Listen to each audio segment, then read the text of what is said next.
Rooted in resilience, inspired by nature, powered by movement. The podcast where healing meets empowerment. Let's rise and thrive together.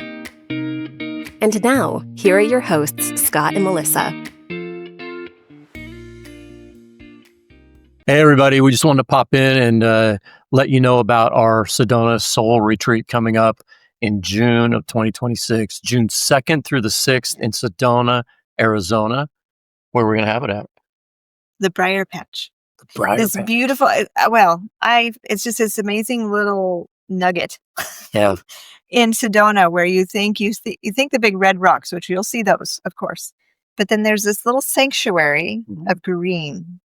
And one of my dear beings that just shared with me this morning that they will be attending, looked it up and was like, "Oh, that's my place." Yeah. They just like felt the connection, and it's very spiritual energy there, and we're excited for holding space for all of us to be in that frequency, that vibration. It's right on Oak Creek, and we were down there just a few weeks ago checking it out to ensure it was the right fit for our folks. And we are excited about this retreat. It's our second retreat, and we're on our way to selling out. So please check it out at Vital Edge Wellness Coaching Wellness Retreats. You'll see it at vitalwellnesscoaching.com, Wellness Retreats, and sign up. Bring a friend. There's plenty of room. If you'd like double occupancy, you can come down, and we have private cottages and a lodge setting. So that's it. It's exciting. Enjoy the podcast. Yeah, we'll see you there. Hello, everybody. Welcome to Vital Edge Wellness Coaching's podcast, Rise and Thrive. I'm here with my host, Melissa, and myself, Scott Sadler. And today we have Jenna Forster, a long-term friend of mine and fellow coach. And we're going to talk to her in a few moments. But first, Melissa's going to lead us in a mindful minute. Yeah. So whatever you're doing, doesn't matter. So eyes opened or closed. Take a big sigh with me. And as you let it out, let the shoulders drop.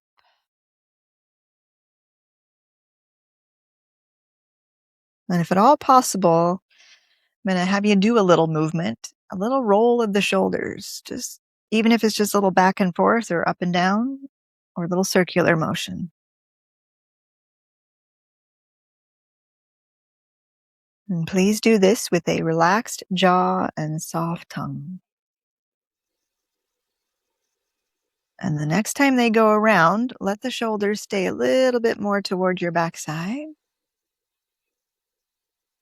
And then once again, we're going to drop into that sigh. So inhale through the nose, feeling the belly gently expand. And then let it out. And spend just a quiet moment here with your breath, feeling the inhale. And letting your exhale be a little bit longer than that inhale.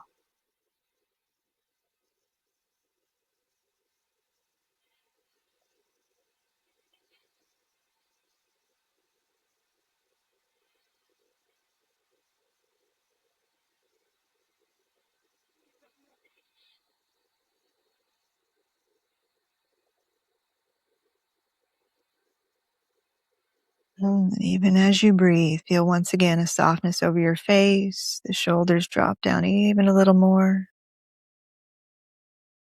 A little more release to the jaw and the tongue.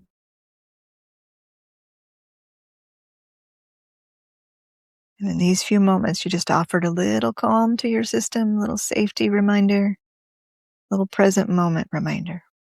So once again, a nice little sigh. Feel the inhale press down into the belly.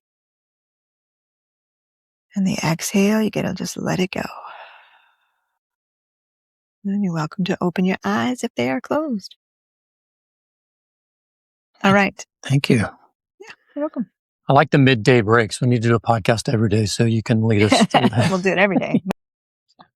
Wouldn't it be great just to have Melissa call you at noon and just say, like do this. Pause with me for a moment. I'm sure for a fee, she could probably do that. Well, I put it in my newsletter. Yeah, I was just working on that earlier today. Yeah. Well, welcome, Jenna, to the Rise and Thrive podcast. Yes, welcome. Thank you. Happy to be here. So Jenna and I go back, I don't even know dates from the past anymore, but probably long time ago. 2015, 2016, 2012. Which feels like yesterday, but then if you I would start say thinking about what year it 2016. is. Yeah. So I met Jenna as I was getting certified in an executive coaching program that was put on through the Executive Coaching University by Drayton Boylston. And Jenna was my instructor. And in many of my classes, if not all of them, I can't really remember. I know you and Drayton split those duties in the class that I was in. And there was an instant connection with Jenna and I, at least from my side. I had this energetic Absolutely. connection to her that was knew that, first of all, I loved her style. I loved what she was teaching. And we really clicked on the process of how to coach and the way we coached. And I think that was a big part of it. And we struck up a friendship outside of that. In fact, I started working at Executive Coach University and did some classes, and her and Drayton and I became very close. Um, and Jenna's story is very compelling and very emotional. I get emotional thinking about it because I know you and I know your story. And we asked her to come on today to talk about her story, but really to talk to it in the context of things we've referred to on this podcast so many times: resilience, change, spiritual guidance, physicality. Jenna is like Melissa, very physical, can't go a day without a workout. And I can go a day, I can go a couple days. These two, no. So when you hear Jenna's story on her health journey, just know that it was a serious issue for her not to be able to move her body. It's a serious issue for any of us, but for someone who is so rooted in athleticism Movement. and being out in nature and then being stuck and not being able to do that for quite a period of time, it's pretty fascinating. And then also the ability to pivot away from solutions that were supposed to work that were not working, and taking agency. You took real agency over your own health. And Melissa talks a lot about that. And I think you might have been one of my first models to see that honestly real show life, up yeah. in real life. So, Jenna, start us from the beginning before your illness and who you were and what you were doing and how you were showing up in the world, and then take us through what Yeah. changed. Thank you. Yeah. My youth, you speak about the physicality. My youth was being an athlete. I came from a very athletic family. We all played sports, and it was a huge identity of mine. Like, it was absolutely how I moved through the world. I remember rising up in corporate America at the time, really young, and being told things like, you can't delegate upwards, because it's just like a bull. Like, I just drive, really A type. Uh, it was very necessary for me to prove my worth. And that came from an athletic background and always competing, sort of earn your place on a team, if you will. So I was a very motivated, very action oriented. She says was. Okay. Maybe I'm coming back to it, but Yeah. so that, just to give context of the life, right? The life Yeah. was fast moving. It was whatever people would say today, busy, but we could talk about that in a different context later. But the point is, it was me. I thrived on being a moving force in the world. And then in 2008, I was actually training for a half marathon, and my left leg collapsed under me on a trail run without, there's probably pre-warning if I look back in hindsight, but I didn't see any pre-warning, because when you are a very driven individual and you just tend to put your head down and pull through things. So the hindsight was missed by me. And then my leg collapsed on the trail, and that changed the trajectory of my life. Absolutely. So it started a 2.5-year process of trying to figure out what was going on as my body kept collapsing. It turned into, I couldn't sit upright without having a seizure. I was slurring and stuttering. And as you mentioned, I speak for a living. I, everything I do is through my voice, or my body. So those two things were stripped from me. I didn't have the ability to speak clearly without slurring or stuttering. I didn't have the ability to move my body physically. And my identity was as an athlete. I didn't know who I was if I wasn't an athlete. I was completely lost without that identity. So within the 2.5 years, it was just a lot of loss, physically, mentally, emotionally, energetically. I felt like pieces of me were being stripped away, which I do believe, life has a way of shedding the things that aren't in alignment anymore. So now I can sit here and say I'm absolutely grateful for the experience, and it was one of the best experiences of my life.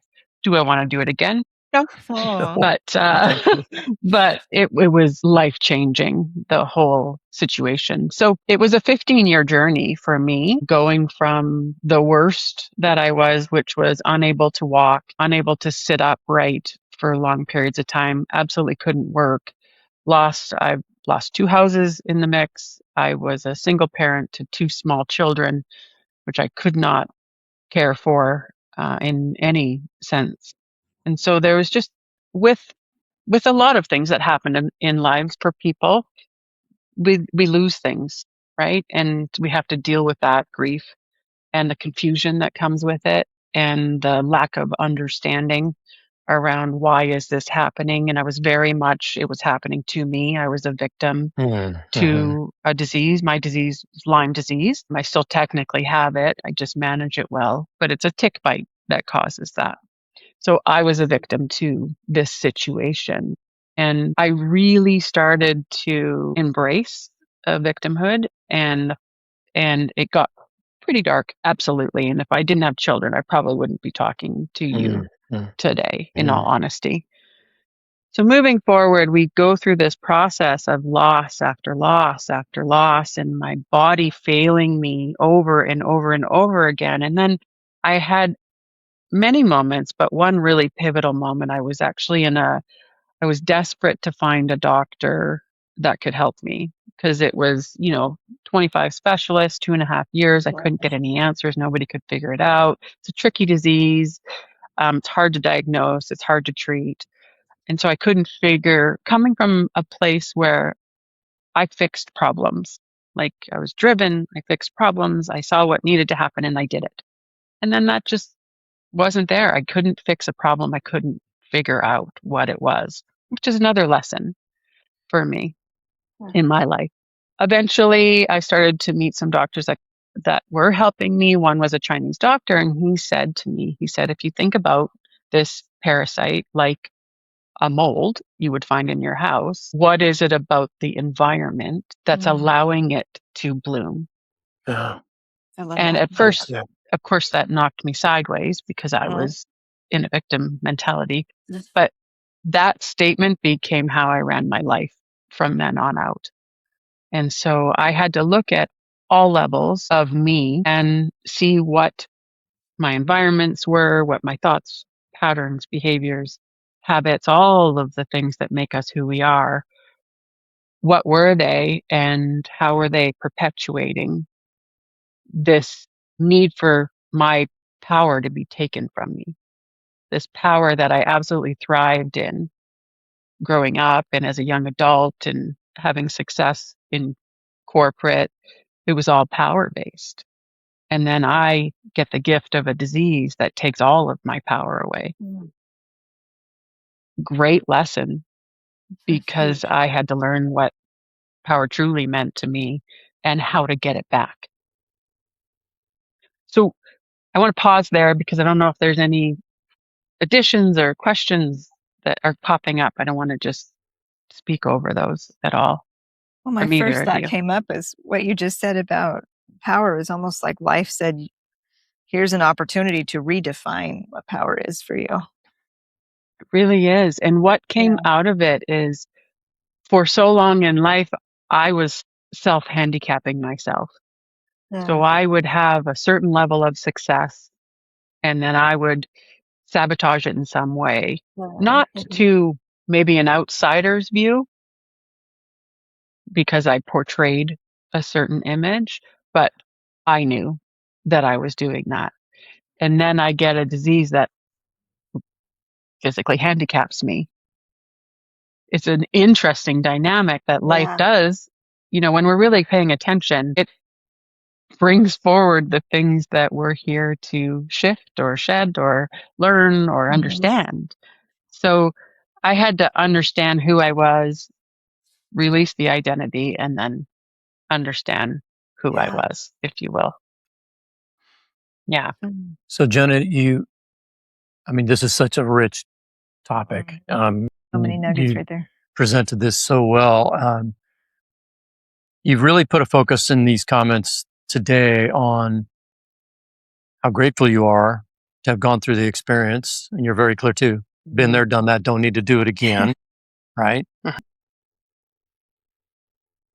The darkness of those periods, though, were the lessons there in those moments? Am I making myself clear?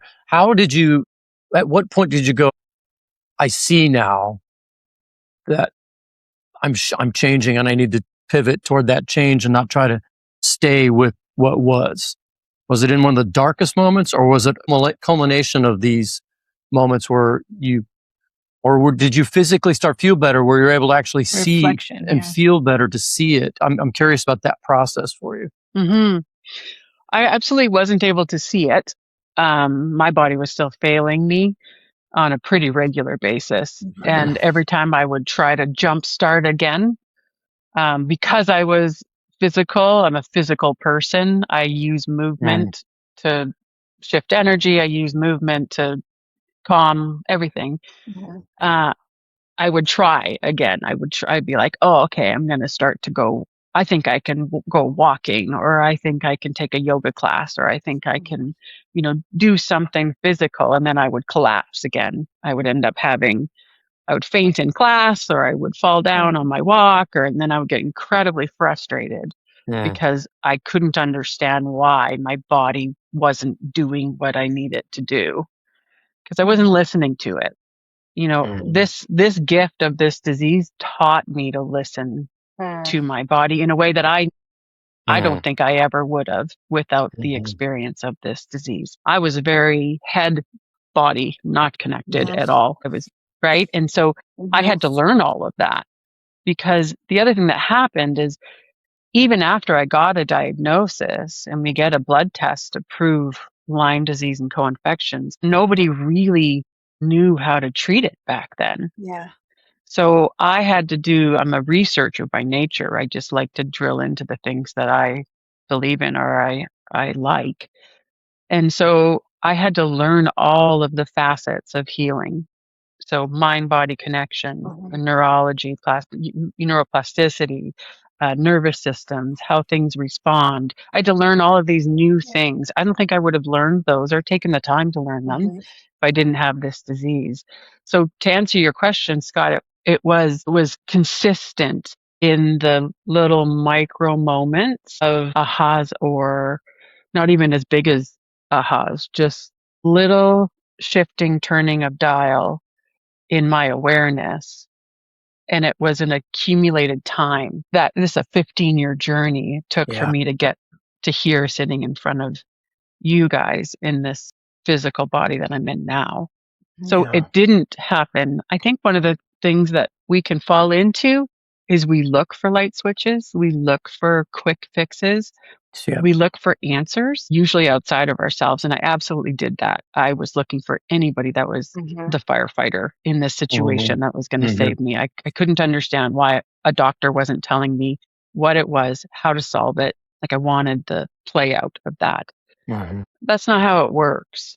If you're looking at how to change something, it's always that consistent effort. And so even in those dark moments, without a doubt, my children saved my life, because if I did not have children and I was a single parent for most of their lives, I would not have chosen to continue on. It was because I had the responsibility, and I adore my children, and I just felt like I didn't want them to have to deal with me, because who was going to take care of them?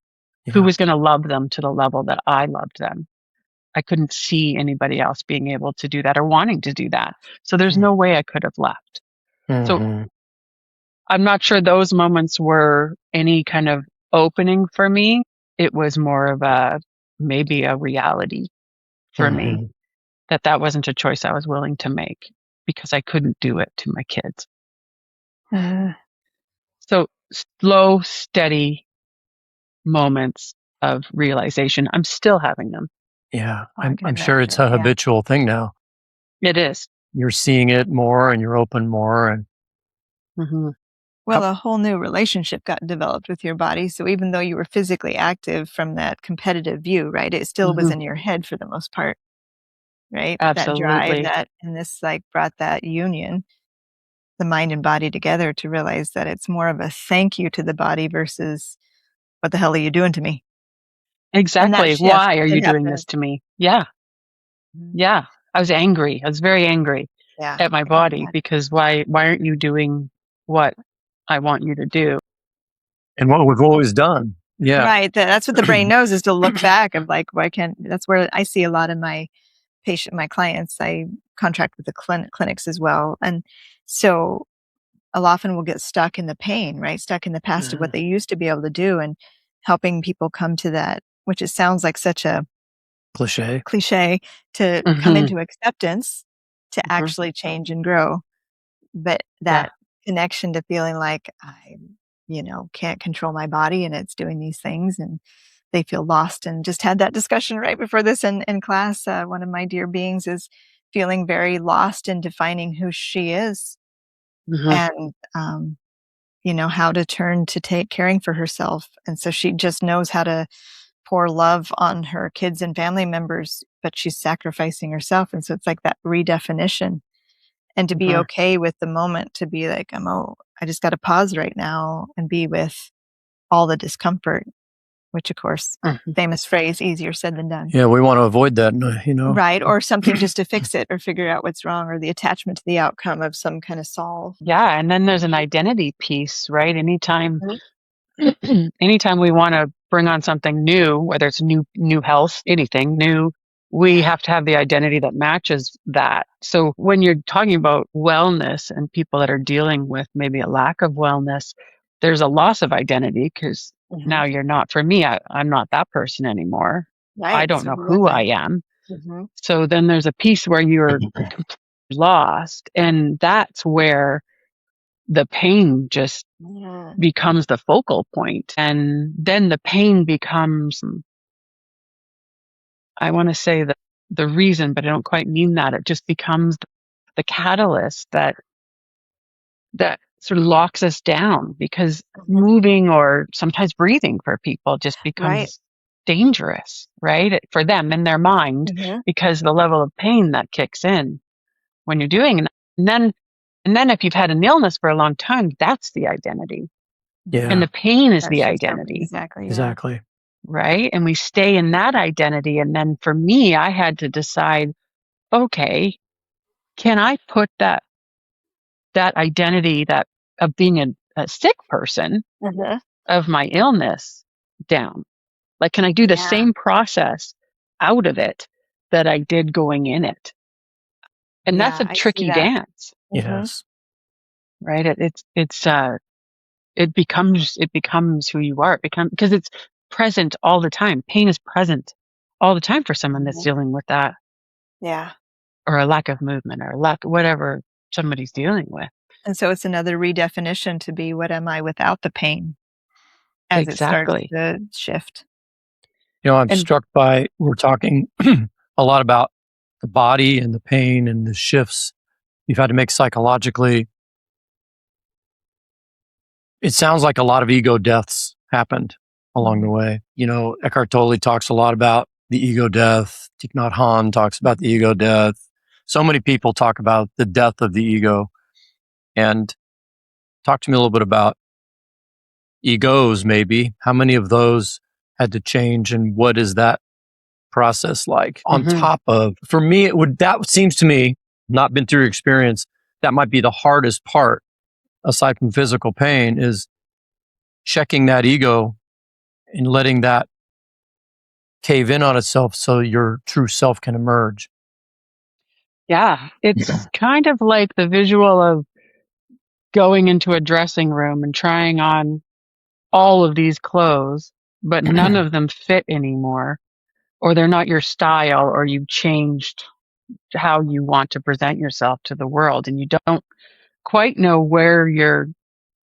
what your new style is, but you certainly aren't that style anymore. And some of that stuff doesn't even fit. Like, I don't wear ruffles, like, right? Like all those things. So that's what right? Like, so that's what it becomes. Is at first it went through a process for me, of what do you mean I can't do that? Ego, right? Like, of course I can do that. Or what do you mean this situation in my life has changed? What are you talking about? I don't understand. And then it becomes poor me, because that's the ego fighting for the grip to stay on. Yeah. Like, Yeah. poor me, anger, right? Again, ego, that's just the ego playing out, trying to grab onto the last remnants of it. And then it becomes, well, I don't know, why bother? Because I don't know who I am. I don't have any idea. And then becomes the release. And then becomes the opening for the trueness to come forward of who I was. But I had to go through because, emotions and egos are highly contagion. They just, they grab onto each other. They like a little chain, and they like to swim around together, and they come hand in hand. And that's how you know you're working in ego, is when your emotions are flying around. Once I started to notice, then I became better adept at handling it and moving it easier, and not gripping and grasping. We wrestle these things. And I just had to get really good at asking, like, what am I wrestling here? What am I entangled with here? Yeah. And I honestly did that a lot through energy work. Yeah. I had to learn energy work, and that is actually an easier way in. So there's many tools to do all of this, but it's about recognizing where you're at in the process. And I think that our minds want to run the show, but they can only run the show from the past. So then we keep spinning around in the same thing, thinking we're going to make a change. And it has to come from, like Melissa was saying, that the head body connection, right? Like meditation, getting into your body and relaxing all the chatter that's happening. So I think tools are amazing for that, to be able to help with that. But there was many, many ego deaths. There was ego deaths that I didn't even know I had. I didn't. And I can equate it. I'm in a high performance sport now, and I always joke around, like, if you want to find some of your insecurities, go do a high performance sport, because those puppies are going to fly forward. Yeah. It's the same thing with illness. Yeah. And you've got to sit in it. I would choose the high performance sport over the illness. Yeah, me too. That's what I've done. Yeah. Now that you know what you know. Well, Yeah. So I'm not sure if I answered your question, Scott. But No, you did. That was great. Yeah. I love what you said about how they swim hand in hand together. I don't think people really understand the connection. It's either emotion. They don't really, most of us don't talk about ego. We see other people's egos a lot, but we don't talk about our own. And we all go through ego deaths in our lifetimes, but I'm not sure how many times we recognize it. And I recognize my own because I do a lot of inner work. I do a lot of energy work. I do a lot of grounding. I'm pretty self-aware. I also have 3 coaches, and so they help me see myself. But I think I feel like people would be more happy and move at a different pace if they could just understand when it's time to let go of something. And if you don't, I believe it does eventually turn into an illness. It does turn into an injury. It turns into a lifestyle change, or something that's going to make you change because your true self is not being heard. So I love that you acknowledge the true self, the ego, and then the shift. And that's the natural order of things, but it doesn't always have to be as difficult as sometimes it appears it is, if we understand it early enough. I absolutely believe in that. I'm a big believer that it's not the thing, it's the discomfort that the thing causes. And the discomfort's not always because it's bad, right? So let's talk about connection. Like, I'm a big connector, and I was looking to connect with people, but I was choosing disconnecting experiences or people and so I couldn't get the connection. The problem was it made me uncomfortable, and the discomfort is what I didn't like. And that's when the ego kicks in, and I know the ego kicks in because my emotions kick in, and I want to blame or judge or whatever that play out is. So that's where it's the discomfort that we really don't like. The discomfort, it's a signal that we're out of alignment, and it's also a necessary piece of becoming in alignment. Yes. Right? Like for me, when I decided, I eventually, after years of treatment, my organs were starting to fail from just the high dose IV antibiotics and all the things that I was on. I had to decide, I made the decision that I was willing to live with the disease rather than continue the treatment. And the discomfort of letting everybody around me down, because then they all panicked that I was going to die. The discomfort of that made that decision harder for me to make. But that had nothing to do with me. Yeah. It was the discomfort of theirs. Yeah. And that's what I mean by giving power away. So being a perpetual people pleaser, I would always do what another person needed me to do first and foremost, usually leaving myself on the sidewalk. So I was choosing to self-handicap myself by doing what other people, I believed other people wanted me to do or needed from me. Again, that doesn't let me be in the equation. Right. Because it's about them. So I had to learn. It's like the universe said to me, "Oh, you want to continue to give all your power away? Okay." And it nudges you, like you said, Scott, you get nudges, even with illness, you get nudges, nudges, nudges, nudges, and the teachers and the things. And I wasn't going to listen because I was driven. I'm doing my thing. So I'm not listening to little cues in my body. I'm not listening to the things that are happening, the discomforts that I'm having, interacting with certain people or whatever the situation is. And then it gets louder and you listen or you don't, and it gets louder and you listen or you don't, and it gets louder and you listen or you don't. And then me, I had to have a stick upside the head. So, because I was stubborn and not willing to listen. So I chose discomfort differently because then I'm in discomfort because of my illness. I wasn't in discomfort by leaving myself on the sidewalk anymore. I was literally flatlined. Yeah. So there's so much learning in all of it. Like there's so many layers to things that we don't really recognize. I think I cut you off earlier. What were you going to ask? Well, for our listeners, I know there's going to be people hearing this and relating to you so much and being even in those dark moments. When did you notice, or what was it for you? I know children are a big factor, and that would be me as well, that got you through. But to keep going that 15 years, and for for our people listening to this, is like, how to get through that? How did you keep going? What was your it? support like? What was your light that was, the different practitioners you found, or whatever it was, your desire for research? I just want to see, like, what brought you here today? Like, you're able to be here with us and be in a competitive sport that you are now and everything. So when I first was dealing with the shift and the ego deaths, one of the big things for me was, because of how I was raised, never show weakness. And so vulnerability was a very hard thing for me. So much so that I didn't share with many people for the first 2 years of my illness how sick I was, because I just couldn't. I was the one that helped people. I was not the one that needed help.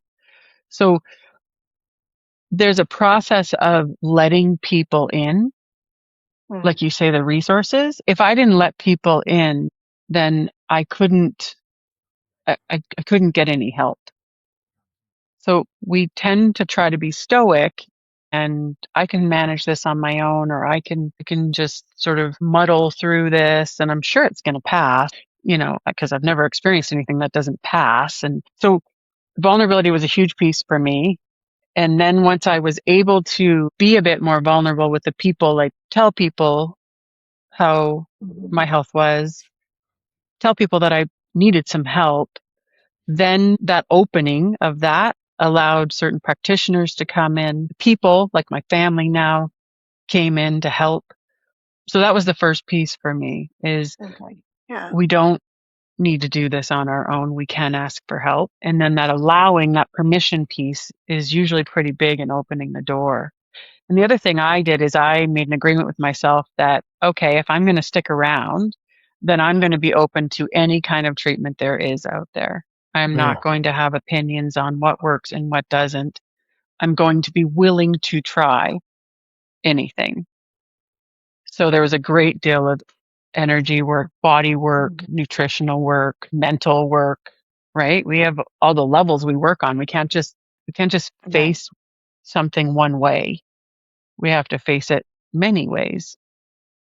We can't just think our way out of something.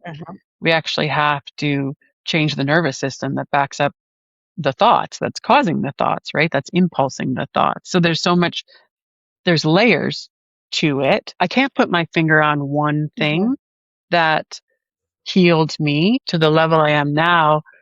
It was slow, steady, day-to-day decisions. And I'm a huge believer of that, the whole 1% theory.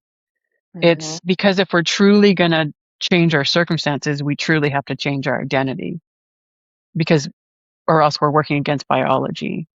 So there's a lot of work. I took 7 days away from everybody. I shut off, except for my kids. I shut off the world and went deep inside. So there's some mental work there. I emotionally, I allowed the emotions to move through me, just like energy moving through you. There was lots of things that I did, but the big key was permission. Yeah. For me. How did nature play into your healing?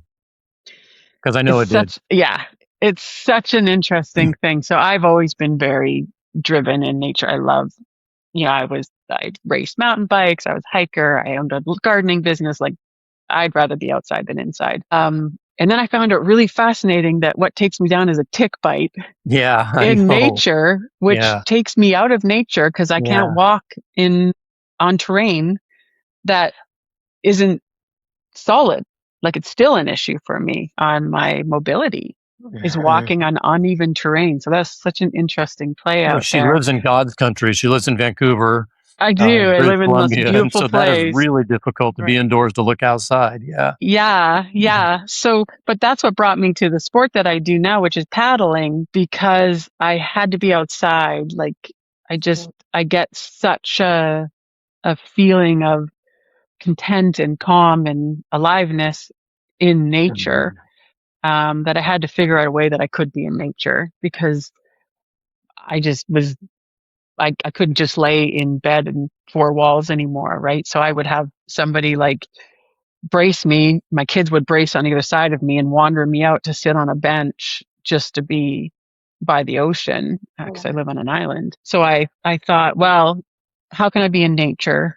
How can I be physical? And that's how I found this paddling sport, because I thought I just have to get myself to the boat and I just crawl. I still crawl in and out of the boat. People that even at this level that I paddle with, the people that are on my team, they know that's just what I do. And then I can be on the ocean and I can be outside, and I spend a lot of time outside in these boats, and that fulfilled me. So I think nature, I'm not telling you guys anything you don't know, right? The power of nature, because the power of nature is interesting to me, because nature also was the catalyst that said, hey, you're way off base. You got to go over here and you're headed that way and you don't seem to be listening. So we're going to help out and we're going to readjust you, because that's readjusts us. That's what it does. Yeah. You're not telling us things that we don't know, but many of our listeners are not in nature enough. And this is, well, we'd like to be in there more.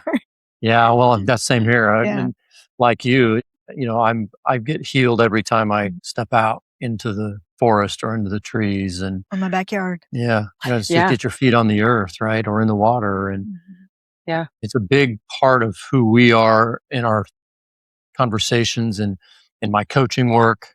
It's funny to talk to an executive and get to know them enough to be able to say, I want you to go out and put your feet on the earth every morning. What? Right? Would you have been able to listen to that in your highest Oh, no. right? No, right?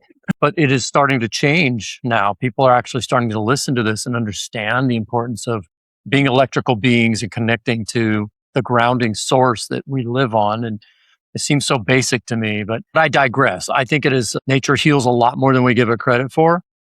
And that's why hospitals are starting to convert areas to allow more opportunity to be outdoors, because old hospitals, current hospitals lock us into a room and we don't get to see even daylight sometimes. And that does not help with your healing. That does not help with you moving forward.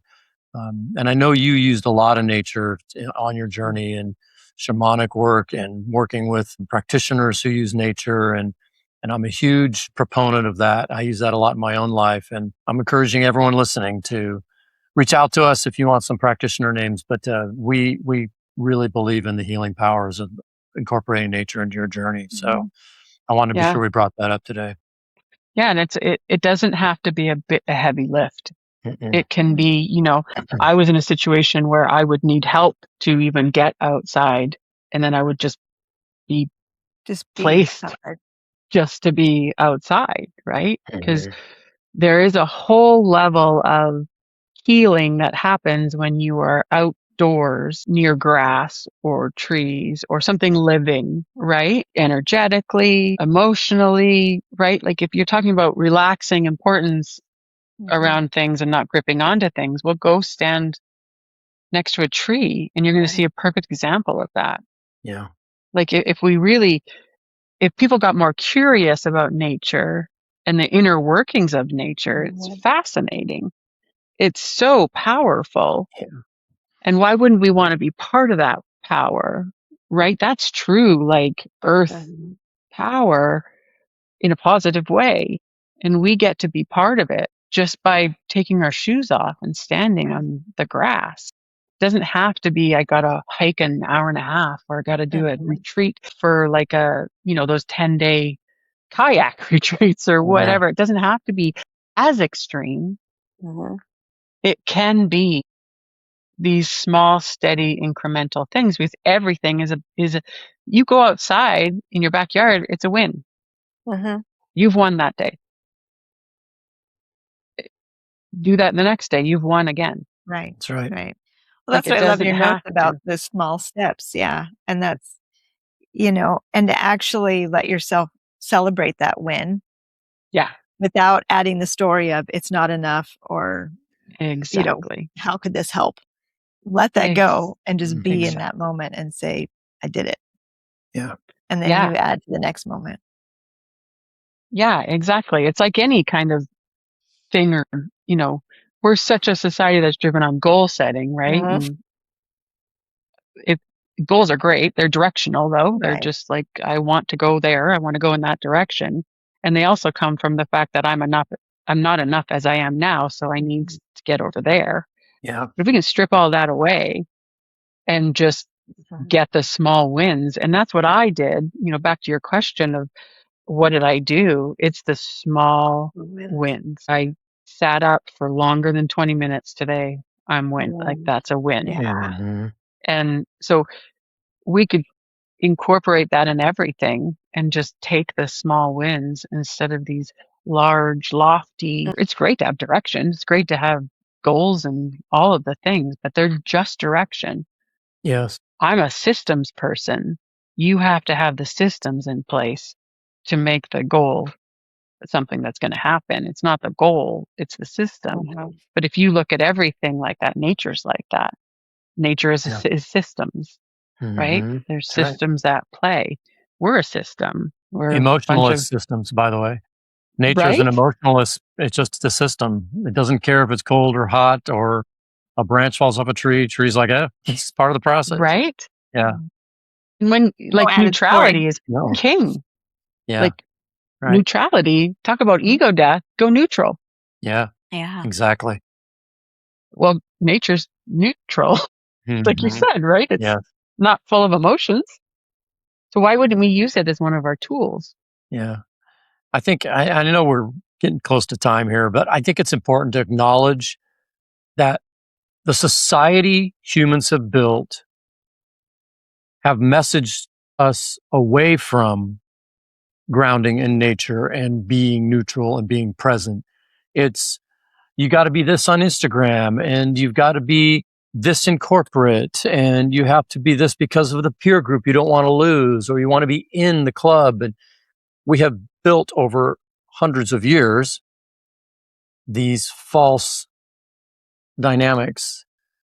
And as I've gotten older, and I always talk about the ages and stages of enlightenment that have come through my life. I don't say I'm enlightened. They're just different ages and stages of enlightenment, that those things don't matter.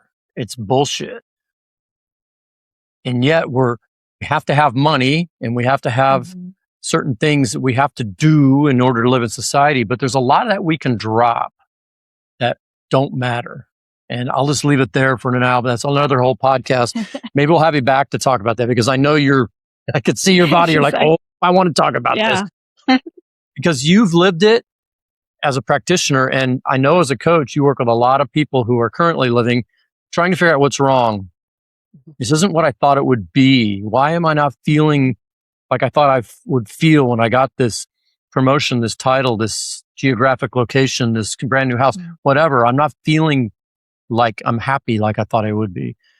And so I will make a plan to have you back on, because I want to talk about just that, the false world and the grounded real world. Does that sound like a plan? That sounds wonderful. I have lots of thoughts. I know, she's like, Would you tell people how they can get in touch with you, and who you're working with today professionally, and how you're doing your work? And, I think that there will be people who are going to want to learn more about you, and maybe even, she's an amazing coach. I had her as my coach, and let me tell you, Jenna's top notch, and you kind of got a feel for that today in her presence. So if you are looking for a coach, reach out. Thanks, Scott. Yeah, the bulk of my work now is actually with women in leadership, particularly. But I do two ways that I serve. Is I serve women, and then I have also a Pay It Forward program that I'm really keen on, where a portion of my clients' investment goes into support anyone that's looking for coaching, because I don't think coaching should be out of reach for anyone. I love that model. I am very much I mentioned it, a systems approach type of person, in that, we work with all levels of the individual. It's not just that we're unhappy. There's many variables at play that are causing the unhappiness. So we really want to understand what those are. I have a high compassion for people in what they're in, because I've been in a lot of situations and things.